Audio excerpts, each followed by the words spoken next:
Kent police say the man was armed with a gun and a tank of gasoline, walking right through those doors and lighting several fires in his former place of employment. We're here on First and Union Street where a shooting occurred around 10:30 p.m. last night. As you can see, there's still a bit of a scene. Last time the 4th of July happened on a weekend was nearly a decade ago, so we don't have a lot of data on what it's actually going to look like. You may come to the Pullman Moscow airport during the winter and see this cancellation message come across your screen. This week in Pioneer Square, a quadruple shooting left 3 dead and 1 in critical condition. Although no arrests have been made yet, Police Chief Sean Barnes says that keeping the streets safe is their top priority. Anything barbecue, I feel like, is amazing. Has to fall off the bone though. I Chick Bad was featured in one of my favorite cheer team's routines, the Nicki Minajers, okay? But Courtney said her free meal at work takes the cake. I love it. And I don't blame her for that. You know, free food is always the best. That is the best. His wife of 25 years claims he sexually assaulted her, and she has the video footage to prove it. Synthetic dyes are in just about everything, from this bag of Doritos to the entire wall of Kool-Aid behind me. It's homecoming weekend here at Gisa Field, which means the game day environment is absolutely electric. With the Cougs being 5-1 and the Rainbow Warriors being 2-4, the Cougs are expected to win the day. Welcome back to weather. This is Cassidy Collins. We're looking forward to a beautiful day this Thursday morning with sun in the skies. We're not touching below 40 degrees. Today, we're going to be seeing some wind gusts up to 50 miles per hour, so make sure you be careful and stay inside when those wind gusts are happening. You don't want to blow away. Satellite radar, we do have some dry winds coming across the region, but we do have some thunderstorms settling in and still going to be hanging around for the rest of the week. If you're in those regions, the wind's going to be blowing, so make sure you have a hat or something to tie your hair back with. Some kind of active shooter. But there were a lot of tears and freaking out, like, you know, what's happening. It was really, really scary. At the Kay Bailey Hutchinson Convention Center in Dallas, thousands of cheerleaders gathered to compete in the National Cheerleading Championships. That's when disaster struck. 58,000 spectators were running for their lives. However, there was no active shooter. It was actually a fight between 2 parents that knocked over multiple large poles. But attendees weren't notified until much later. Probably a couple of hours or so. And I mean, we're talking about, like, you know, hunkering down in the corner of a parking garage, telling the girls to be quiet. Because we just didn't know. According to parents, security measures at the arena were not up to par. There were no bag checks for thousands of attendees. My gosh, you know, this is so huge. And the past year or so of comps, I've not really seen a lot of security. And I thought, okay, you know, but maybe there'll be more security here. I don't know. There wasn't. Strom is not alone. Many parents have taken to social media saying the security needs to be enhanced at these events, so this never happens again. Reporting from Dallas, Cassidy Collins, NBC5 Job Shadow. Many students coming to WSU are experiencing freedom for the first time, which leads to experimenting. I did like 13 lines last night.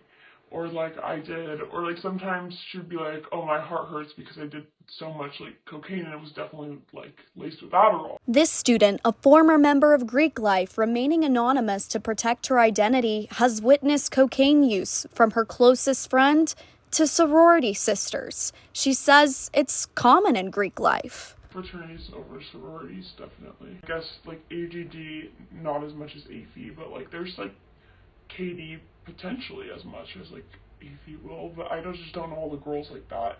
I feel like it's easier in frats because like you know, you go to the frat, like you don't go to the sorority. I reached out to the houses mentioned for comment, but did not hear anything back. But one thing's for certain, they're not afraid to get caught. At Pullman Police Department, they're facing unique challenges that prevent them from doing things like before. There was a Washington Supreme Court decision called the Blake decision, which essentially overturned Washington law regarding many of these hard drugs. This ruling made simple possession no longer a crime, but a misdemeanor. It also requires police to prove that the person knowingly had drugs on them before arrest. And students who use these drugs, well, they know this. Like, I think it's like the equivalent of like a minor in possession of alcohol. Like, she's not gonna like stop doing it because she's scared of being caught. She like would probably stop doing it if she was like scared about her health and her heart, but she wasn't gonna stop doing it because she's scared like the police are gonna come and get her. No. Yeah, I mean, I think that's kind of how people view alcohol, like minors with alcohol and weed and like vapes too. Is like you're not gonna stop doing it because you're scared that someone's gonna come get you and take you to jail. We know this drug is widely used, but how does it get to Pullman? This is 410, a prominent roadway that leads all the way to I-90 into Pullman. One dealer that agreed to meet with me says he simply just drives it in. This dealer is highly protective of his identity. If he's caught, he could face a minimum of 10 years in prison or an $100,000 fine. Our communications took place through Snapchat, and he answered my questions on a Google document. He used an AI assistant's voice to remain fully anonymous. People either go get it themselves by simply driving from the west side on I-90 and bringing it in, or they would have other people bring it in. Depends on how sophisticated the network was and how many people are involved. People would have runners go get it from whatever location the pickup was, or a runner would just bring it in from the location to Pullman. Could be multiple people doing it or a single person. If you are someone in Pullman being introduced to the product, the process can be pretty simple. You are referred to them or they go with you for the pickup, and it can be relatively smooth. Same thing with people do the substance in rooms. Usually a friend is introducing you to the person they know, so it goes over well. If people are introducing themselves in the Greek community within your house by members, this goes for sorority or fraternity. Same house or different house, if it is within the Greek community, the process is relatively smooth and relatively less intimidating. A lot of the time it would be a friend of a friend or someone who knows someone is how I would meet new people. Like they weren't completely random, usually Greek life/Greek affiliated. At a certain point it becomes more repeat customers than new ones. The connection between Greek life and dealers have become strong, and the police are struggling to find new ways to fight this. Another barrier is the legalization of marijuana, and people sometimes don't make this connection. Chief Brashear says when marijuana was illegal, officers could smell the marijuana, obtain a search warrant, and enter, and they'd often find other things. Oftentimes we would find the burning marijuana in addition to cocaine, heroin, other party pills, fentanyl.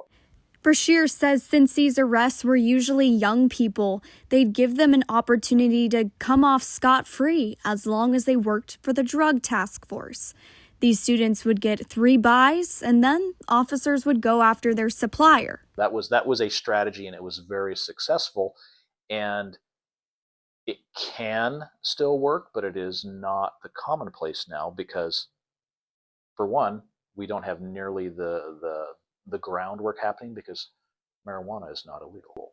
We as law enforcement need to adapt and come up with some new ways to get into, to find the evidence and go forward.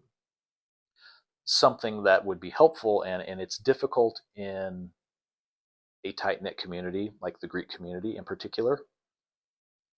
Nobody wants to be a snitch. With police lacking resources and easy access to cocaine through the Greek life community, it's unlikely this issue is going anywhere anytime soon. Reporting from Pullman, Cassidy Collins, Murrow, News 8.